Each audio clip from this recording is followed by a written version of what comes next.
നിമിഷപ്രിയയുടെ വധശിക്ഷ ഉടൻ നടപ്പിലാക്കണമെന്ന് ആവശ്യപ്പെട്ട് കൊല്ലപ്പെട്ട തലാലിന്റെ സഹോദരൻ അറ്റോർണി ജനറലിന് കത്തയച്ചു. ഒത്തുതീർപ്പിനില്ലെന്നും ഒരു തരത്തിലുള്ള മധ്യസ്ഥതയ്ക്കും തയ്യാറല്ലെന്നും തലാലിന്റെ സഹോദരൻ അബ്ദുൾ ഫത്താഫ് മെഹ്ദി പറഞ്ഞു.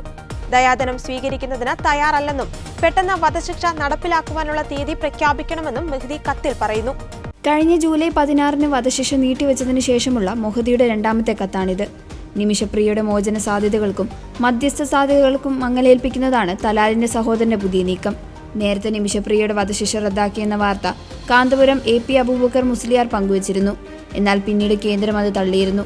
പ്രതിബന്ധങ്ങൾ എത്ര നീണ്ടതായാലും എത്ര തീവ്രമായാലും മുന്നോട്ടു പോകുമെന്നും വധശിക്ഷ നടപ്പിലാക്കണമെന്ന നിലപാട് ഉറച്ചതാണെന്നും മെഹ്ദി സമൂഹമാധ്യമത്തിൽ കുറിച്ചു. 2017 നടന്ന കൊലപാതകമാണ് നിമിഷപ്രിയയ്ക്ക് കുരുക്കായത്.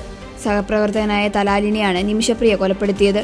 എന്നാൽ ഇതിലേക്ക് നിമിഷപ്രിയയെ കൊണ്ടെത്തിച്ചത് തലാലിന്റെ ക്രൂര പീഡനങ്ങളായിരുന്നു. 2017 അറസ്റ്റിലായതു മുതൽ സനയിലെ ജയിലിലാണ് നിമിഷപ്രിയ. 2020 നിമിഷപ്രിയയ്ക്ക് വിചാരണ കോടതി വധശിക്ഷ വിധിക്കുന്നത്.